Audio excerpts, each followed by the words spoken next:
8 years ago, I co-founded Wool and the Gang. I was 23 and I knew nothing about running a business. And then this year we sold the business. So I'm going to tell you about our story and what I learned, and hopefully you might learn something too. Wool and the Gang is a DIY fashion brand. We're on a mission to sort of inspire a younger generation to get their knit on and make their own clothes again, and with our knit kits. So in a nutshell, we call it fashion in a kit. I'll talk more about that in a minute. So it's a unique fashion experience that we've created. When we started 8 years ago, there was nothing on the market. If you went into a knit store, it was totally mushy peas and no patterns that were cool enough to knit. And so this is where we got the idea. We want to do something that's cool, fun, fast, and easy. And so first of all, we spent a lot of time on the branding, with the look and the feel of the product. And then we designed collections that you want to treasure and love and make forever. Basically, we just designed collections that were timeless and classic.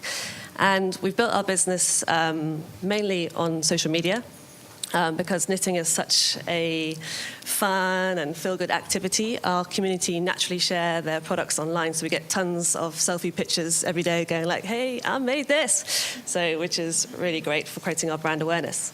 But behind all of this is my partnership with my co-founder, Aurélie Popper. At the beginning, we were totally learning on the fly, and we both had creative backgrounds. But as time kind of went on, we started to discover our strengths between each other. Like, she became more business and retail with the best death stare in the world. And then I became more onto the marketing and digital side of things, creating the community. So together we really complemented each other, and we're a great partnership, like yin and yang.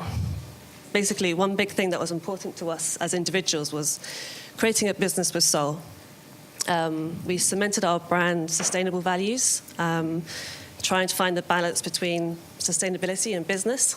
And we did this by being dedicated to responsible sourcing and from day one. And this has really paid off, and it's something that we're really paid off. This is really part of like our heart and soul of the business. Anyway, after 4 years of building the brand, we wanted to take the brand to the next level. And our assets were our brand and our online community. And so we decided to get investors behind us. So we built a really aggressive business plan. We were totally ballsy. Like, our financials look like this. We've got to do that. It took us about 2 months to perfect. And we spoke to so many people. We got like financial advisors on board to like help us create the financial projections. And having that was totally key to like making a solid plan.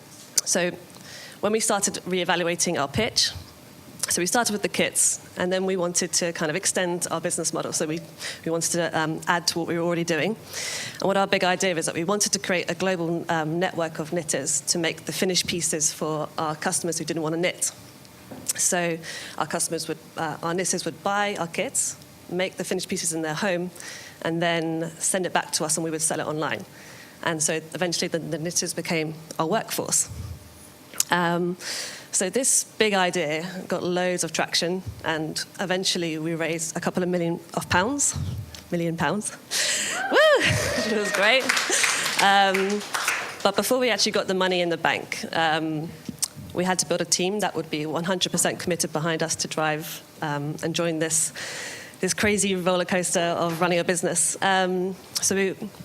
What was really important was building a team that had skills that we didn't have.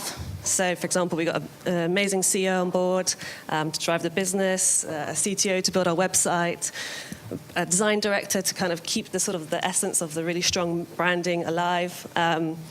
And all of these people are amazing, and it's the reason why Wool and the Gang is here today. And so 3 years later, after working our asses off and trying so many different things, failing at things, learning things, we established our business and sold the business this summer, which was out of the blue and so great. But what's interesting through that whole experience, kind of similar to what Perry was saying, that our ambition of creating this idea of this global network of knitters, it didn't actually scale as we hoped. And so as a result, we had to actually strip back our business model and focus on the kits, because that's what was driving the growth. And so we did. And yeah, my advice here is just to be totally flexible while you're creating your business model. It's going to take you a while to find your winning ingredient, but you definitely will. Don't be disheartened along the way. I think this pretty much sums up what it's like running a business. And I think if you visualize what you want, you will, if you start from the beginning, you will 100% get that. But it will be like this, in a spiral. So that's me.